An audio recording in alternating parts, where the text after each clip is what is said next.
The Texas Parks and Wildlife television series is funded in part by a grant from the Wildlife and Sport Fish Restoration Program. Through your purchases of hunting and fishing equipment and motorboat fuels, over $50 million in conservation efforts are funded in Texas each year.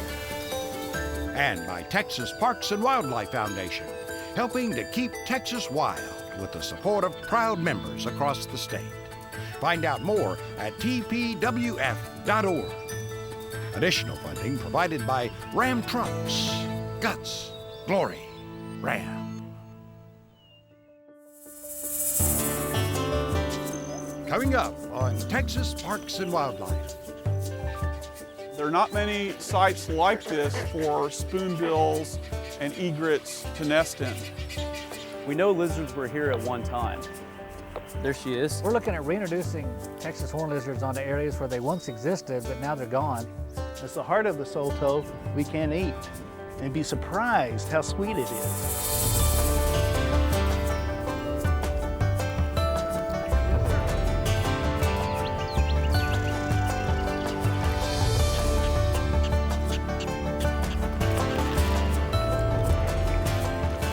Texas Parks and Wildlife, a television series for all outdoors.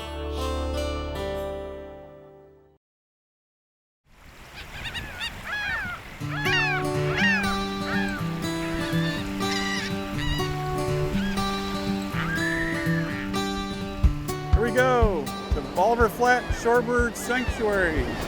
Big group of birds over here. Let's go check them out.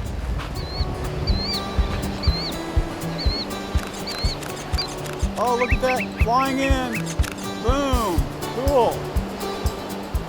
And if you watch that dark North Reddish egret, he's just running around. Looks like he's gonna fall over at times. It's kind of fun to watch. We're at Bolivar Flats Shorebird Sanctuary on Bolivar Peninsula in Galveston County, and this is a mecca for birds, for water birds, for shorebirds that use the Texas coast. Dear right, see the skimmer? Going right down that very first wave. You can always go down to the beach and see anywhere from 15 to 30 species of birds, no matter whether it's in the spring or the hot summertime. And most of the time they'll be just like we're seeing right here. They'll be in little clumps. There are birds here for many reasons, for foraging, for roosting, and some are even here for nesting. This time of the year we've got least terns and willets.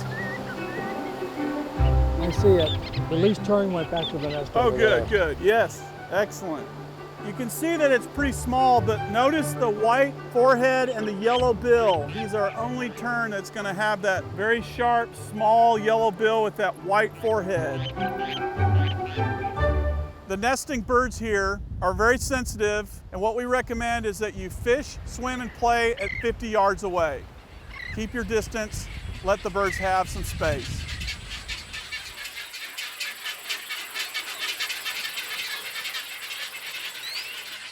Look in the scope there, there's a baby great egret. You have to look through some wispy limbs. Oh, yeah. It's really pretty. Ooh, that's pretty cool.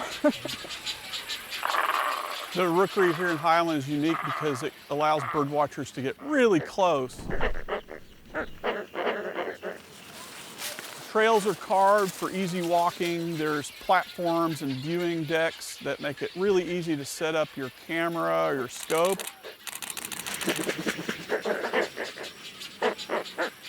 This here is the great egret. Notice the showy plumes on the back. They're very fluffy plumes that are used for display. Yeah, it's funny to see these spoonbills with their big clumsy spoonbills bring in sticks and gently weave them together to make a platform nest, and they're very meticulous. This rookery here is very important to a lot of these birds because it provides them protection with the water around it, and there are not many sites like this for spoonbills and egrets to nest in. Wow, it looks like it's painful These guys are over a month old. They're gonna fledge any minute. Look at that. Ooh, feeding away. So she can't carry food in her talons or in her beak, so she brings it back in her stomach, and they have to regurgitate it up to transfer the food to the babies. They just finished the meal, you know. Most of birds just finish the meal.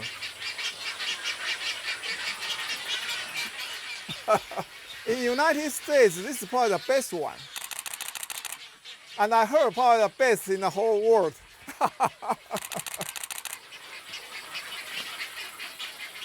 Every day I come here 3 hours, from 6:30 to 9:30, yeah, for over 10 years. And I've been here for more than 500 trips. I probably only get 100 good shots. So it means one shot, it takes 5 trips.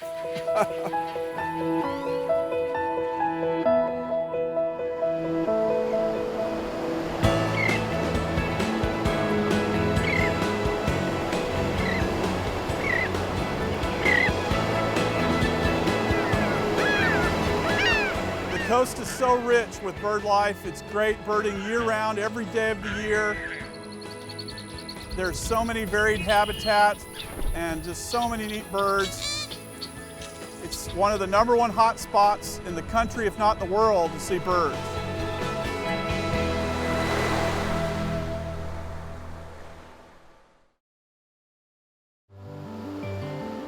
This project was funded in part by a grant from the Wildlife Restoration Program.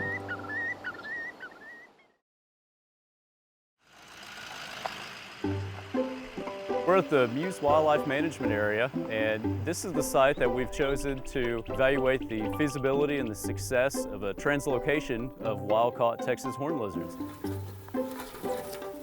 Go ahead and grab the next one here. We're looking at reintroducing Texas horned lizards onto areas where they once existed, but now they're gone.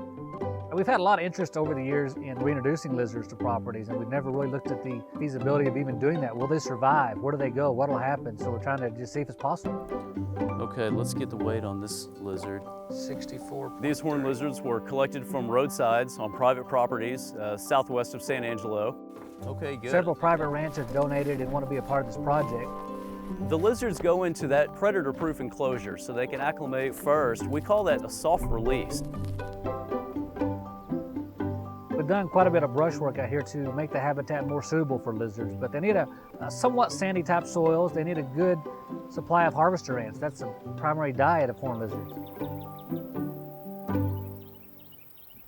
They were evaluated, and then we brought them on site, and we put what we call a pit tag inside each lizard to help identify that animal. 735 AFF3. Okay, good. We then affixed them with a VHF radio transmitter to track them to get daily locations on each lizard. The frequency for this transmitter is going to be 150.631. Okay, I think that's her right there. This is Tester's model paint. We paint them with a little bit of model paint, and that just helps them to blend into the natural environment here. They're actually glued onto the back using a non-toxic eyelash glue that's used in the cosmetic industry. And then we use a collar, which is simply tubing with a fishing line run through it. So far, it's working excellent. All right. They spend about 10 days in that enclosure.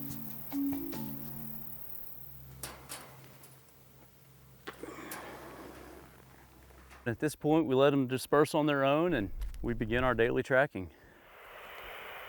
Every day we get these locations, and the first thing we were interested in is dispersal away from the enclosure site, or simply how far are they moving out. She hasn't moved very far lately. Great. Okay, we're getting closer.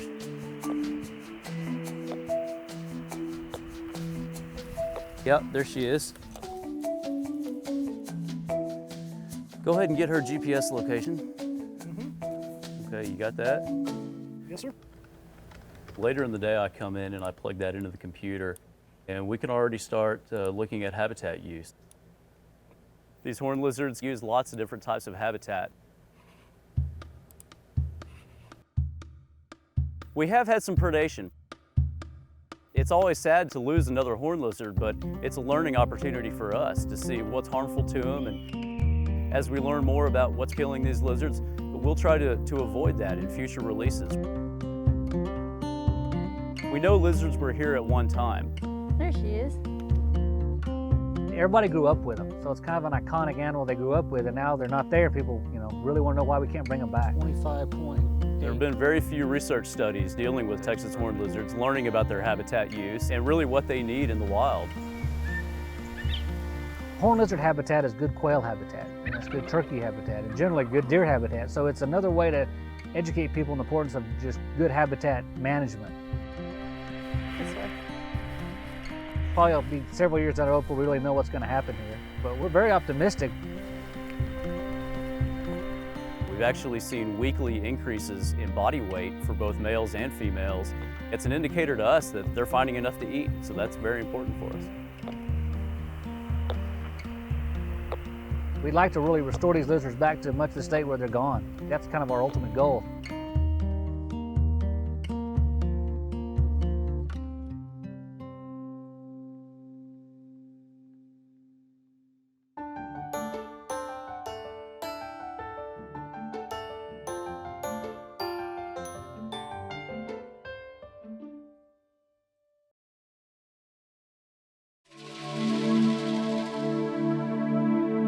Welcome to the Big Bend.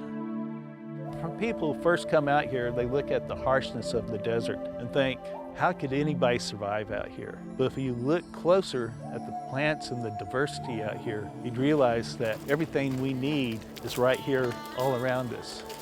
So let's go take a look at what we have out here and how we could survive off the land. This is creosote. This is probably one of the most common shrubs in the Chihuahuan desert. It smells like the wood preservative you put on railroad ties and on telephone poles. It's also excellent for your stomach and all your internal organs as long as you don't do too much of it. One of our rangers, whenever he had a stomach ache, his mother would feed him creosote tea. He'd rather go to school with a stomach ache than have to stay at home and drink his mother's creosote tea all day long. Here's one of my favorite cactus. This is the strawberry pitaya. Every spring, it's covered with purple magenta blooms. Then right after that, it starts putting on fruit. When the fruit is ripe, it's a race between javelinas and humans to see who's going to collect the most of it. This is the ocotillo. It's probably known as one of the icons of the Chihuahuan desert. The ocotillo will bloom in the springtime, and you can take those flowers and make a tea out of it. It tastes a lot like hibiscus flower tea. A lot of the corrals out here are made out of ocotillo stalks. Don't even have to use your barbed wire. It carries its own barbs on it. Soltol is probably one of the most versatile plants in all the Chihuahuan desert. Just about everything on this plant can be used. You can have these wonderful green straps. You can weave them together for floor mats or bedding mats, as cordage for anything you might need to tie together. These will work. Then what you're left with is the heart of the soltol. It's the heart of the soltol we can eat. You dig a pit, line the pit with rock, build a fire inside the pit and let it burn down the coals. Throw the soltol heart on top of these coals. The next morning, you take your machete and you split it open in the middle. And then you take the tender leaves that are on the inside and you scrape the meat off between your teeth like you would be eating an artichoke. And be surprised how sweet it is. It tastes a lot like a cabbage that's been cooked in brown sugar. The desert seems to be a harsh environment, but as you can tell, the desert is full of life. So come and visit us here at Big Bend Ranch State Park. Yeehaw!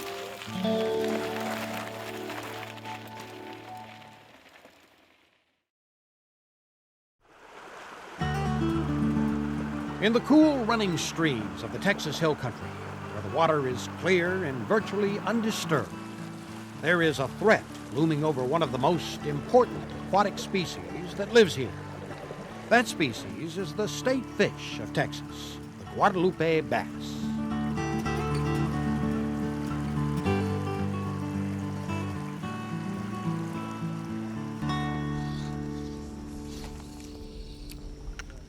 Mike, are you doing any good? They're good at tying on flies. Dr. Guy Harrison and his friend Mike Andrews are fly fishing North Fork of the Guadalupe River. They're looking for one of the river's original species. I got him. Fish on. He's a Guadalupe bass. He might be a hybrid, but he's Guadalupe. He's a nice fish. He's about 14, 15 inches.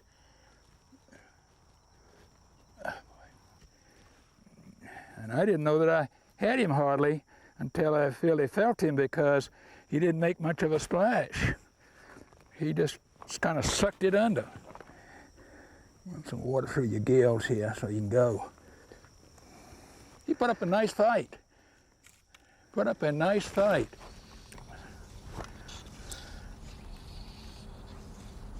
The Guadalupe bass is a good sports fish. It puts up a fine fight. It's a pretty fish. It doesn't get real big. It probably a little around 3 pounds would be the largest, but you get some nice sized ones, and they're native to our state. The biggest problem is that most of the Guadalupe bass that you catch are really hybrids. As you know, it's a state fish, so we really ought to do something about that. A Texas native, the Guadalupe bass has been in danger of becoming extinct. That's because the popular smallmouth bass that also inhabits the same streams has been crossbreeding with the native Guadalupe. Smallmouth bass were brought in to Texas by Texas Parks and Wildlife in the mid-'70s to provide an additional sport fish for anglers, having no idea that they might hybridize with our native hill country Guadalupe bass. With support from the Upper Guadalupe River Authority and local fishing clubs, it's here at the Heart of the Hills Fisheries Science Center that Dr. Gary Garrett and Science Center technicians are trying to save the Guadalupe bass.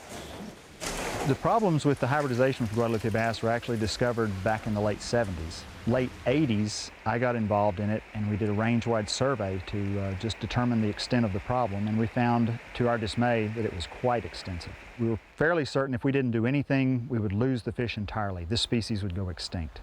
Extinction was not an option to Dr. Garrett, so he helped devise a stocking program that would potentially bring back the Guadalupe. We began work to raise thousands and thousands of pure Guadalupe bass, put them back into the system, and simply overwhelm the hybrids.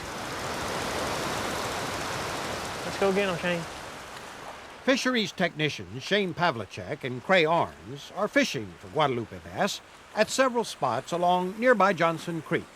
They are collecting data on the fish, a census of sorts, to find out who's who among the bass community. Every fall, we send the guys out to collect Guadalupe bass. Point of that is twofold. One is to just analyze the population to see how we're doing and what percentage of hybrids are out there. But then we also keep some of the pure large adults and hold them as our brood fish. That's what we're looking for. That'll make a brooder right there. Get him back to the hatchery and hopefully get a bunch of fingerlings from that one. Catching the right fish can be a challenge. I got me a little one. Oh, I have another green sunfish. Another stinking sunfish.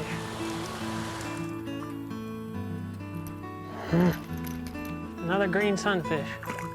These things are getting on my nerves. But persistence usually pays off. There we go. Good old Guadalupe bass.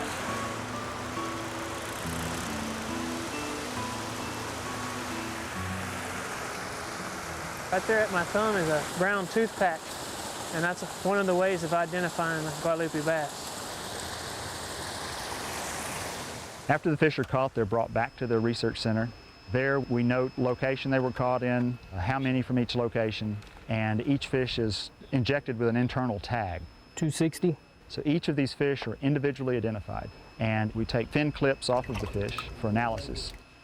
In the very early days, we actually had to look at the fish and measure things like numbers of scales and fin rays and pretty much make our best guesses whether it was pure or a hybrid.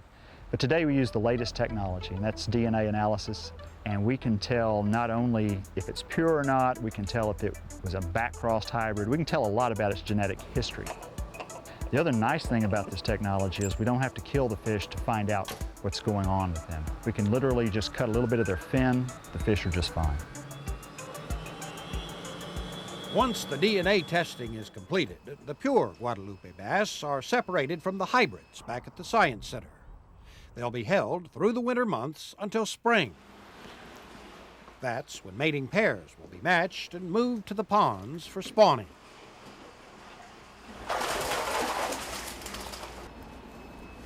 It's a coordinated effort with Mother Nature, designed to produce as many fish as possible. Large. One large. Large. Another large. One small. One small.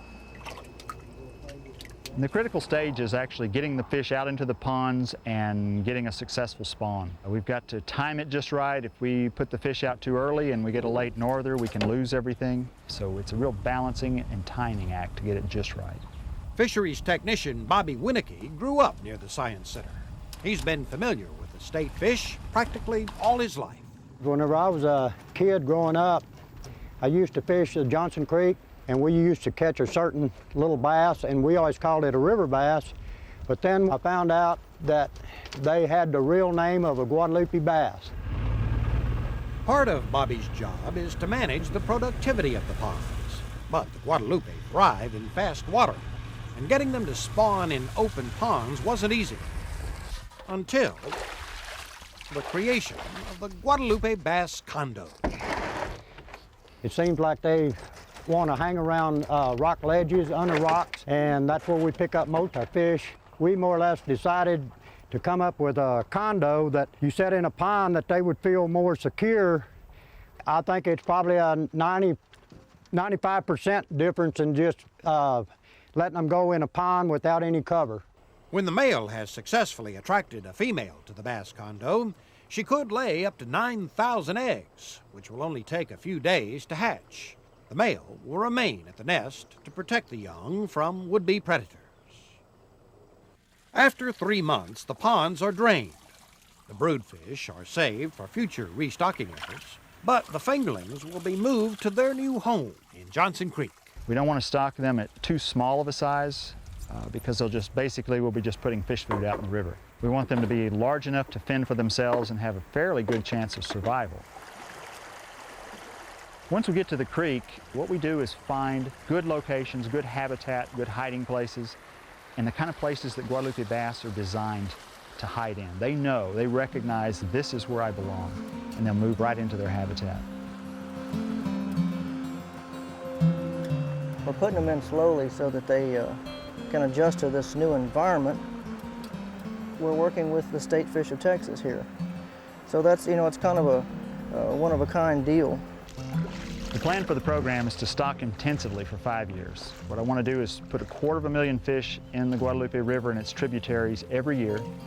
And in doing that, I feel pretty confident we're going to push that hybridization percentage down to around 0. And if we do that, we probably can say we've saved the Guadalupe bass. The efforts by Heart of the Hills Fisheries Science Center are making a difference. And if Dr. Garrett has a say in the matter, the Guadalupe bass will long endure as the official state fish of Texas.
This series is funded in part by a grant from the Wildlife and Sport Fish Restoration Program. Through your purchases of hunting and fishing equipment and motorboat fuels, over $50 million in conservation efforts are funded in Texas each year. And by Texas Parks and Wildlife Foundation, helping to keep Texas wild with the support of proud members across the state.